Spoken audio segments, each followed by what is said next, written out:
Hi everybody. Okay, so this is a very brief introduction to what metanoia is, why we are here, what we are trying to achieve, and all this kind of information that you might be asking yourself.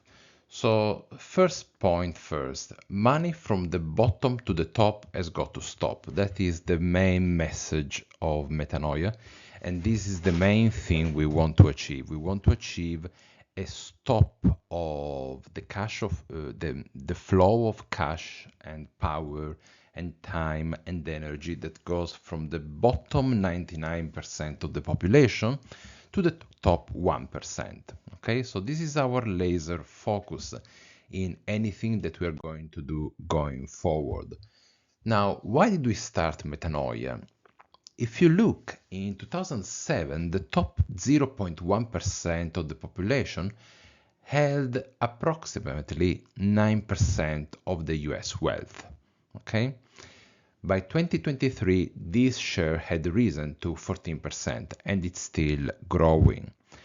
Now, this is the highest level on record of income inequality, and it's not only in the US, but it's in Europe, in Asia, in Africa, everywhere in the world. You see this massive divide between the top 1% and especially between the top 0.1% of the population and everybody else. And this gap is widening. And obviously, it's not healthy for us, it's not healthy for the planet, it's not healthy for people, it's not healthy for our democracy. So, the result of all of this is that there is no democracy anymore. In reality, if you look deeply, in most of our countries, we do not have real democracy. We are going towards an era of perpetual wars, and we can say bye-bye to our living standards by being squeezed more and more and more and giving more and more and more of our time for less and less and less. And it will never stop because, the top 0.1% will always want more. Now, how did we get there? It's very important to understand this concept, this point. How did we get in this situation? We get here because of a number of problems and trends, because of the economy, of the narrative and the media, because of politics, education, military, and technology. So it's all these main areas that bring us today where we are. So let's start to look at the economic centralization, which is the main problem. Centralization of economic power in the hands of a few million people worldwide. There is a group of people. It's around, it's estimated it's around 50 to 60 million people worldwide, but there is a real core group of people that are like 10, 15 million people over 9 billion people, so a very small percentage of the population that has centralized all their power. And they've done that by having what we call the billionaire class, and soon we are going to have some trillionaires, which is an insane amount of money. And then there are all the people below them, like the millionaires, people that have got 1,000 times less than a billionaire. So this is the situation today. Now, at this point, some people might get distracted and think that, or confused, and think that there is a great conspiracy or that there is a master plan or whatever. There are certainly people who meet and agree on some megatrends, and there are certainly organizations and think tanks and venues and meetings that happen every day where very wealthy individuals try to shape the direction of travel of a country, of a continent, of organizations, of humankind. But the reality of this is that it's a web of interests. It's a web of interest of 10, 20, 30, 60 million people maximum that either work in these companies or work for these companies or are somehow connected in them or they've got shares in them or have got some stake in it or have got a say in it. So we got a very huge number of people, because it's not very few people, it's not 10 individuals, 100, 1,000, 1 million, it's, 10 to 50 million people who have managed to monopolize the economic power. And this is a huge, huge problem. The second problem is the media and the narrative centralization. Now, the centralization of media power in the hands of the same people is a massive problem, because we get the same people who are making loads of money by getting also public contracts, by getting public money, by avoiding taxes, by escaping taxes, by not paying their fair share of taxes, by creating monopolies, by unfair competition. These same people are the people that then control the majority of the media that then we read, we listen to, we are fed to. And this is a big problem, because it means that the people who are getting are getting 15%, and when you look at the top 1%, they have got 50%. So the top 1% that controls half of the wealth is the same top 1% that is telling us what to think, what to believe, what to read, and is dictating the narrative. And this is obviously, it's a big problem, because the majority of the people are still in the situation whereby they switch on the TV or they look at a newspaper and they believe, and they start to think more critically about the fact that this is what has been fed to you to keep you in your place and keep the flow of money going from the bottom to the top undisturbed. The third point is the centralization of technology, and this has been speeding up obviously in the last 35 years because of the internet, of Microsoft, of Google, or Alphabet, of Facebook, of Apple, of all these companies. This big tech, above all a US phenomenon, you got some technology companies in other parts of the world, but it's mainly a US Silicon Valley phenomenon, has been growing unchecked, and it has gone to the point that it's everywhere, it's pervasive, it is a big issue.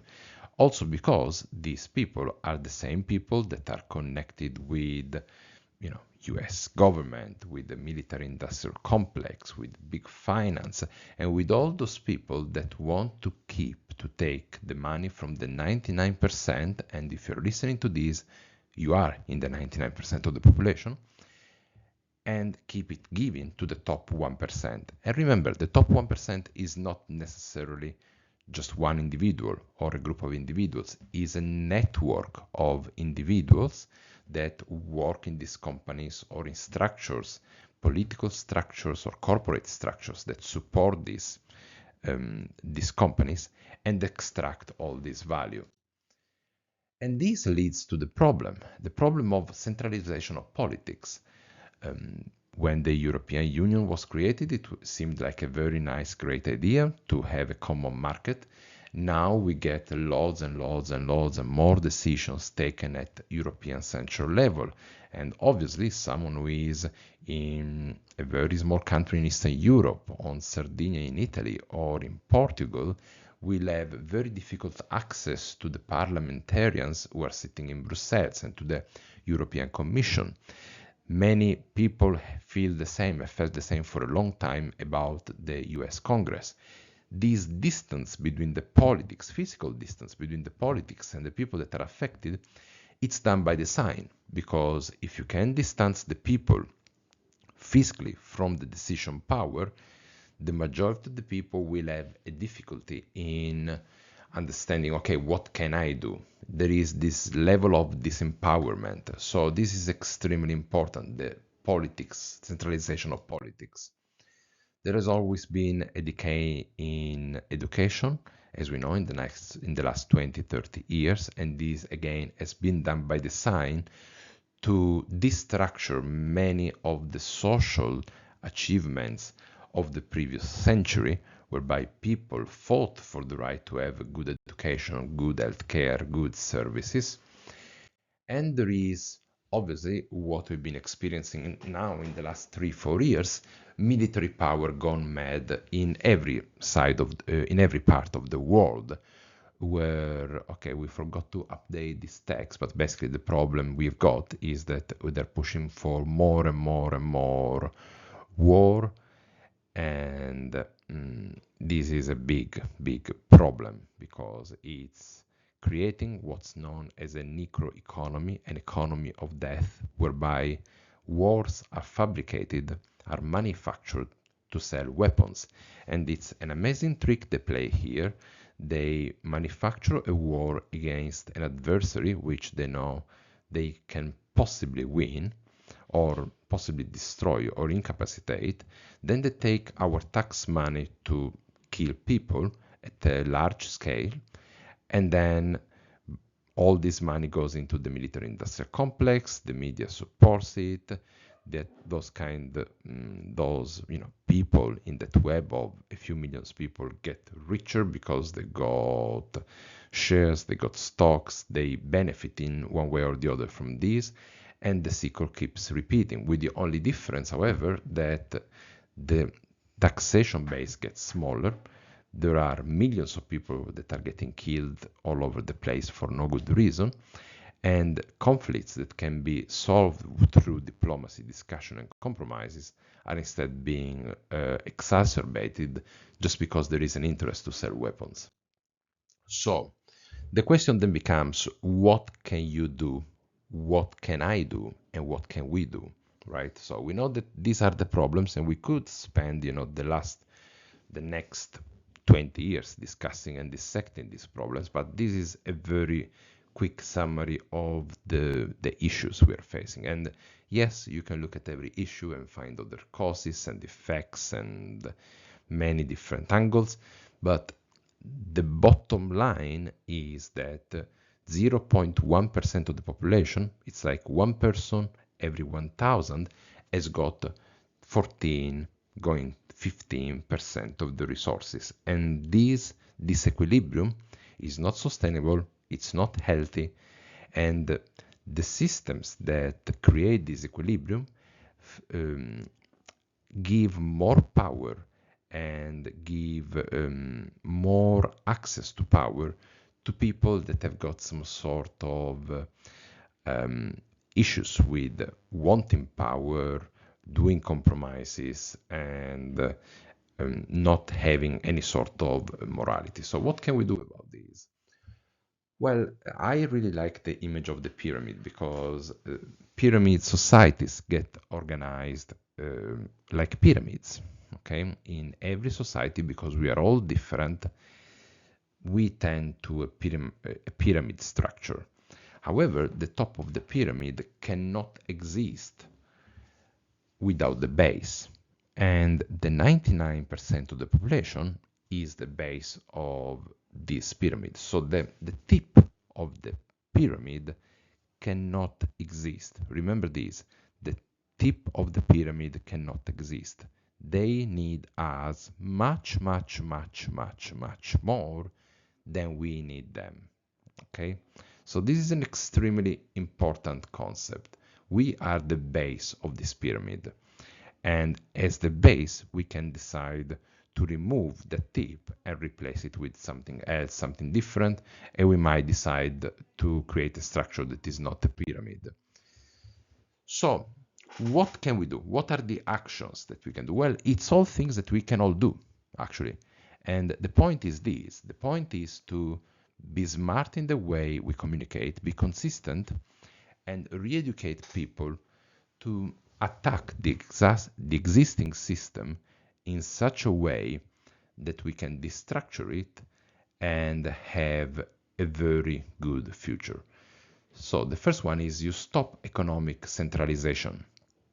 You buy local products and you buy them from small shops. We don't want to go to chains and buy from chains. We want to avoid any possible chain. And we want to buy local products if we can. Obviously, we will not always find the local product, but we can certainly do the effort of looking for the local product. Then we can avoid anything that is big and corporate. We don't want to give money, power, influence to the people who are actively seeking to destroy the world. We want them to pay with cash, whenever it's possible.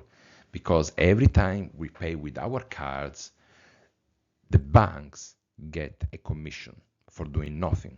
And I was talking with a small shop owner down the road, and what he said is that every time he pays, uh, every time he does, uh, the accounting for the end of the year, he realizes that he has paid 3,000 euros, 4,000 euros in commissions to the banks that do nothing. Like the banks is not doing nothing and is making 4,000 euros of commissions from the shop owner because people cannot be bothered to use the cash. You also need to decide what you like. So all this trend setting, fashion, all these ideas that are set by some of these, think tank and all this kind of media complex is just a machine to get money out from you. You decide what you like, not them. And if possible, live locally. If we all go and fight to live in 3, 4 big cities, whoever owns those big cities, those buildings, whoever investment group owns those places is going to make lots of money or is going to get a lot of rent. If you can, live locally, live in a small village, live in your own country. That's the best thing we can do to stop decentralization of power. The second thing is we want to stop the monopolization of our time. With mobile phones, all our attentions, all our energy has been taken by constant messaging, constant scrolling. We want to stop to do that, and we want to engage in conversations with people. We can have conversation over the phone with people, we can send voice messages, we can type, we can write, but we want to stop absorbing content that is not giving us any value, is decreasing our mental abilities to do anything, and is really making us sick. We want to read the classics. We want to read from a variety of sources. We don't want to just read corporate and standard sources. We want to avoid mainstream media, really avoid that. They're just feeding lies most of the time or very partial views of what's going on in the world. You want to support independent journalism. So rather than giving money to subscriptions, like, I don't know, whatever it can be, Amazon Prime or Netflix or whatever you're giving money to, give money to an independent journalist. Give money to some people that are really putting the work there to get things done. Go for a stroll, go for a walk, go around, go into the nature if you can. And if you cannot get access to the nature, then just walk or read a book or something.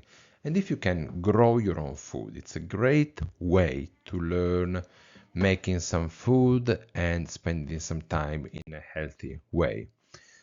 Then ethical banking and investing. Now, this is a big one. There are some banks, in most countries, there are banks that invest ethically.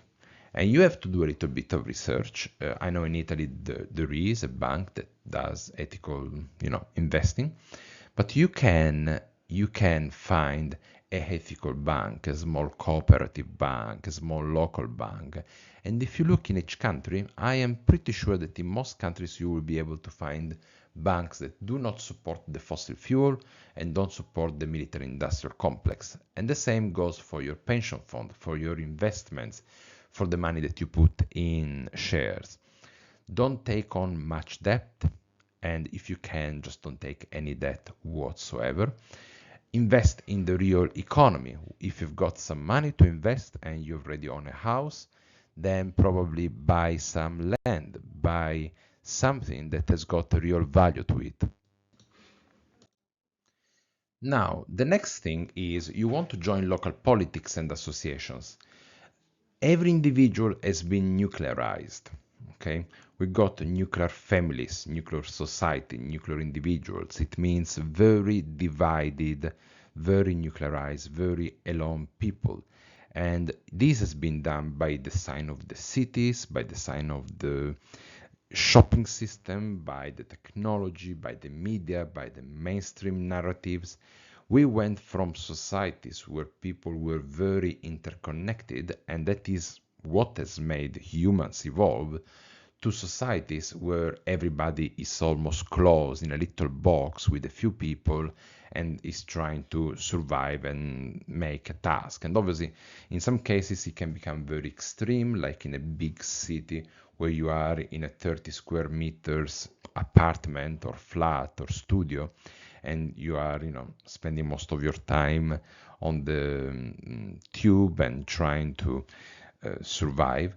And in some cases it's less extreme, but to a level or to another, there has been a really destructuring of local society. So we need to stop this. You need to join local associations. You need to put the time and the effort. So less Netflix, less time spent online, more time spent with the local association. You might like music, or you might like reading, or you might like a sport. Spend more time with this association. Spend more time with people that will be your local support locally.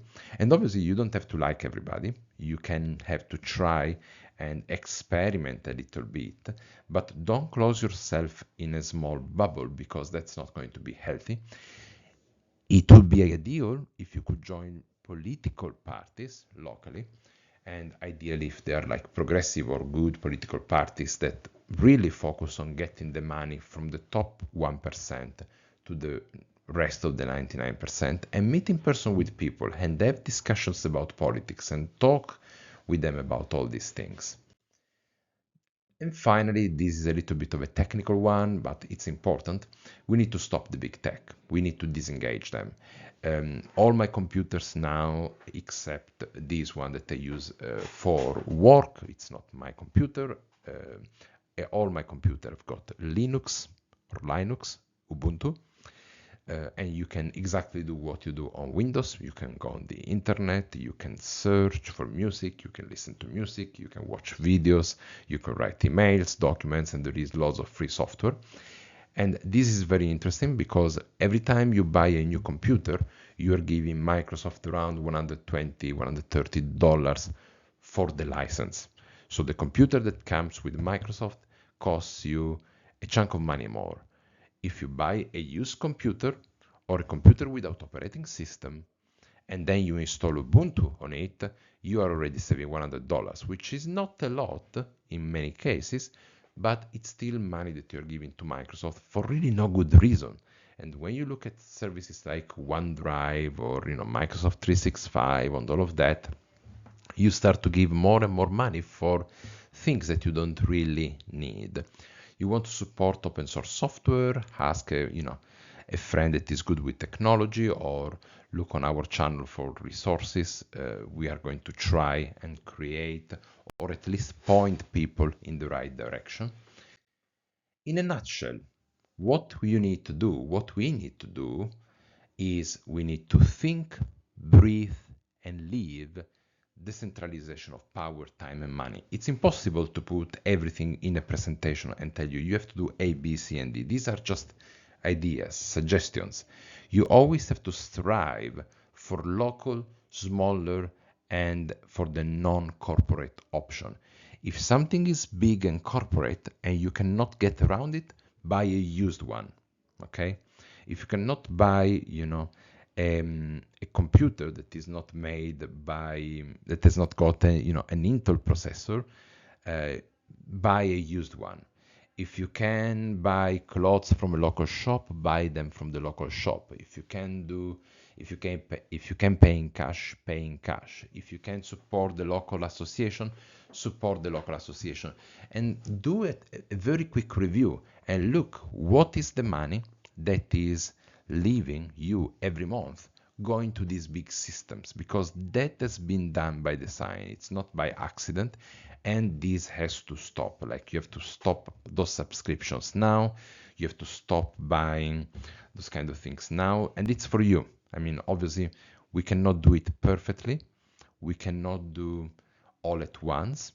We will have to do compromises on the way, but the effort should be to really think, do I want to give this money I've been working for very hard to this system that is actively destroying us, nature, and the world? So should be the question. So, moving on, what is the plan with metanoia? The plan with metanoia is very simple. We want to propagate the above concepts in every country and person because it will benefit everybody.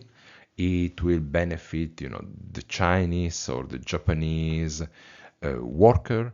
It will benefit the student in South America. It will benefit the business person in Africa. It will benefit, the old couple in Europe or, the young person in the US. It will benefit 99% of the population.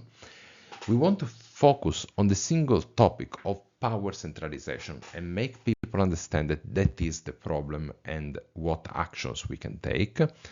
We want to do this online and offline.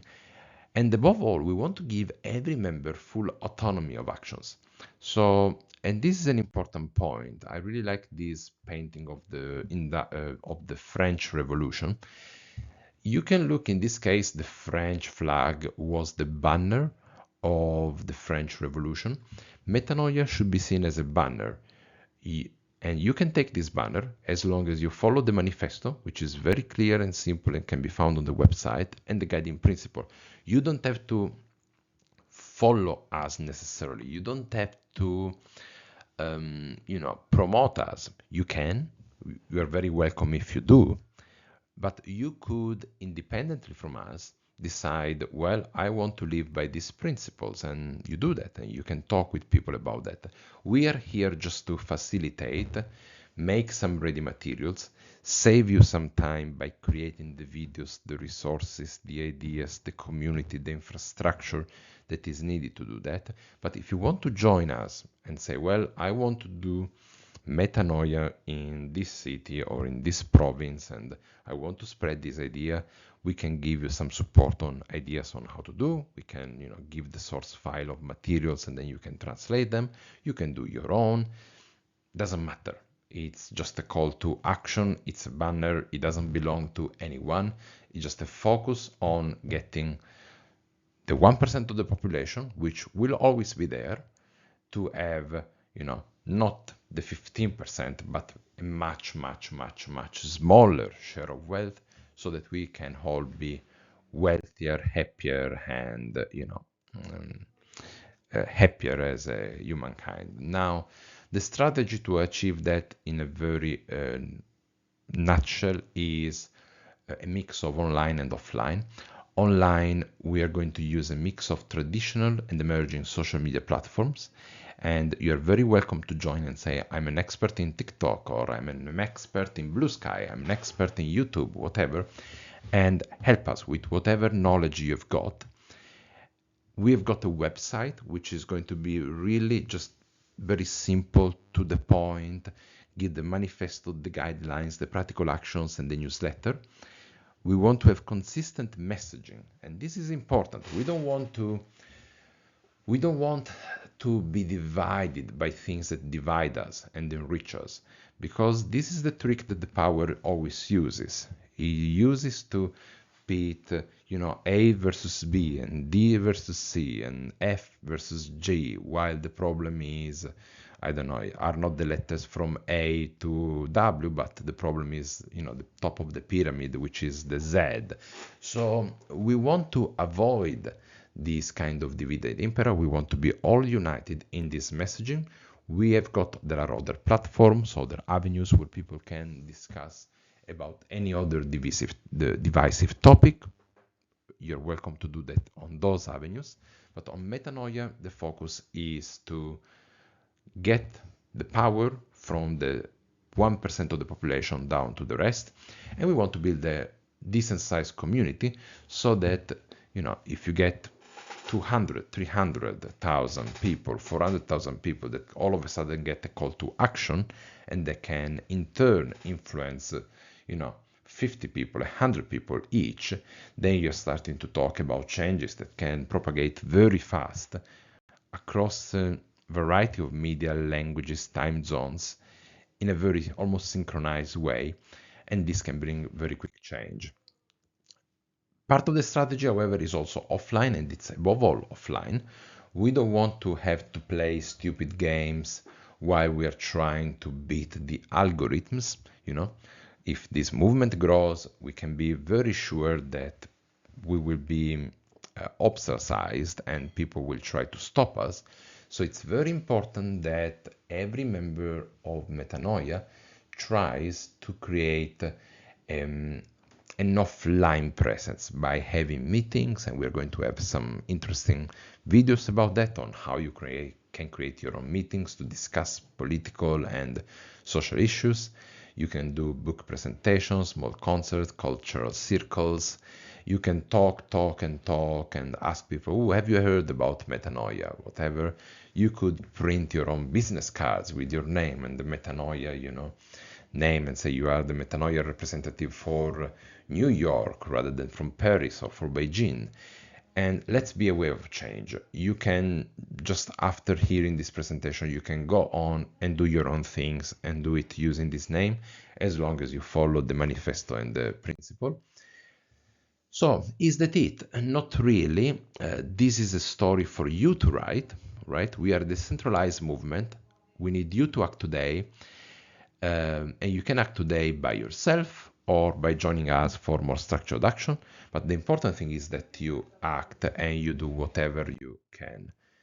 Next steps, you can contact us or you can follow our social media. You can join and act. And I really thank you for taking the time to listen to this. And let's make the change, because it's going to happen. It's happening. But we want it to happen very, very, very, very fast.